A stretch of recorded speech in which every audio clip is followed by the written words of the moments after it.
Hello everybody and welcome to what will probably be the final episode of the Calamity Rogue series. So I've been doing Supreme Calamitous for so many hours. It's ridiculous how much I've done this boss. And the problem is I also get busy with other things, so then I have to take a break from doing it and go do other things. Like I run my own Etsy shop, as we've discussed in this series. And, you know, getting a bunch of orders and having to go complete those, it means that I come back to trying this boss and then I take a whole hour just to get back into the swing of the fight before I can start getting into the final phase again. And it's rough. It's really rough. It's not something that I have been enjoying, let's say. And what you're seeing in the background is footage of that okay, let's get back into it process, right? Well, I'm calling it quits. I'm tapping. It's just too much work. They, in the remake of the fight, overtuned it too much. And this is just, it's ridiculous. I think I can still do it. I think I could finish the fight and get it done.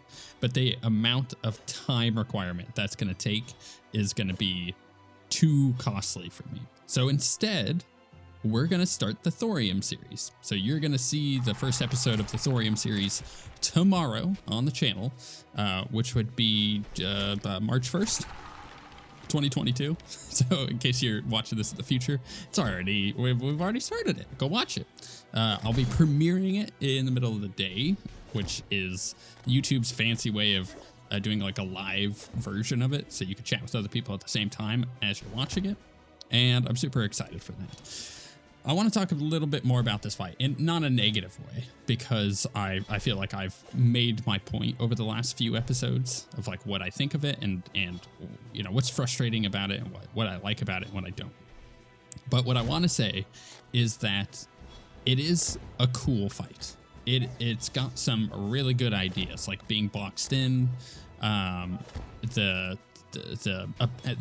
want to say the ability, the need to perfect like the different phases of knowing exactly what's going to happen. I like that. I come from a pretty storied history of hardcore raiding, in which, you know, in World of Warcraft, where you have to learn a boss fight a lot of the time, and I love the boss fights that have a sequence to them. You know, you go into phase 1 when you start, and then you get into phase 2, and then at a certain percentage or at, you know, a certain point you get into phase 3, and so on and so forth. And those fights are about the execution.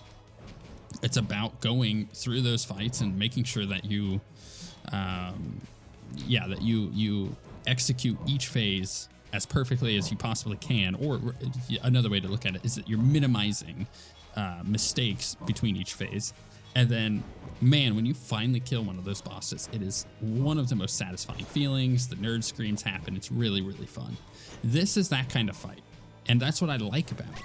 However, I do feel like there might be one too many phases in it, and I feel like the dodging phase, where you're dodging all the projectiles, is overdone. It's okay. It's not the greatest thing I've ever seen. It's overdone.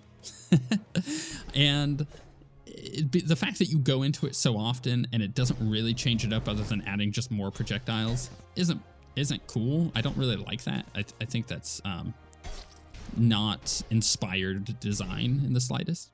And I think there's a bunch of changes that you can make to that to make it more interesting. I like that there is a theme throughout the fight. And I don't mean musical theme. I mean, like, between each phase that you're doing, you know, it incorporates more and more of the different things. Like, then you get to the moons, and now you have to do like the first phase again with the moons. It's cool. But again, it feels in some ways uninspired.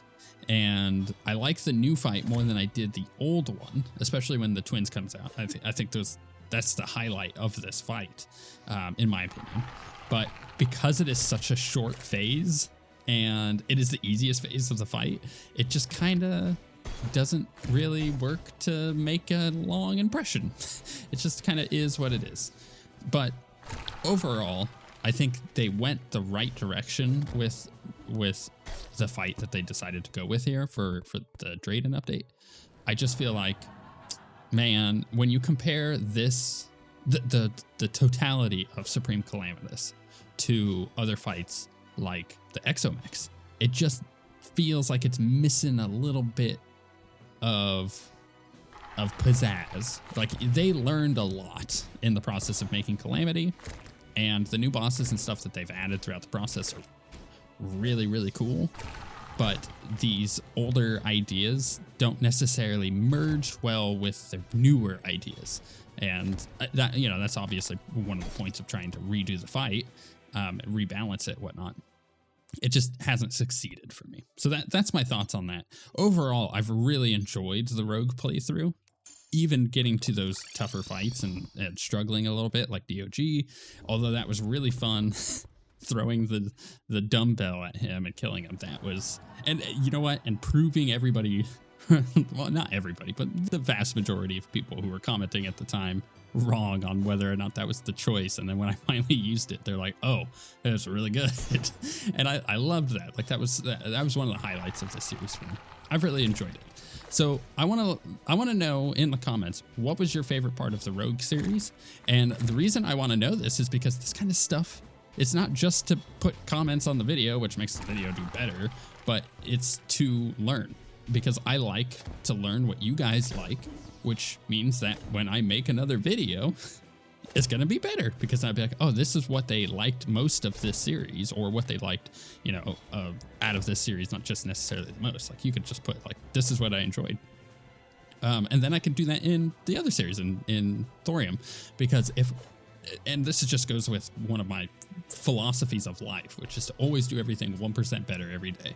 If I do everything 1% better, and I'm like, it's not huge gains, just tiny gains, man, over the course of 100 days, I've gone up 100%, right? Like, that's just the way to do it. Just constantly be growing, constantly be getting better. When it comes to the series, it's the same thing. So I want to know what you guys liked the most out of the Calamity Rogue series, because I want to try and take some of that information, even if you don't think it's relevant, it still is helpful, and being able to incorporate that in future Terraria series as well, because I'm not going to stop at Thorium. I'm having a lot of fun doing modded Terraria, and obviously, you know, Tmod Loader 1.4 will eventually come out, and we'll check that out.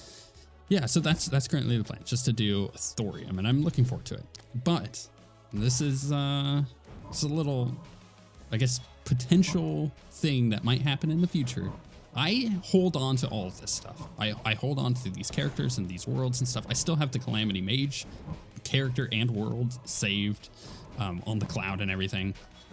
So the idea behind that is, if I ever feel like, you know what, I need to finish this challenge, then I will come back and try to do it, especially if they release an update that might change some things. So just keeping that in mind, that it's possible that there will eventually be one episode left in the Rogue series, but that may be in the future, and we may get back to that. We'll see. I may just abandon it completely and forget about it. It depends on the outcry from you guys. But yeah, thank you very much for watching this series and going through this journey with me. I've thoroughly enjoyed the Rogue series. It was probably some of the most fun that I've had throughout 2021 and into 2022. And man, it's because of this series that I'm so excited to go do Thorium and share that with you guys all tomorrow. So let me know what you enjoyed about it, and we shall see you guys next time.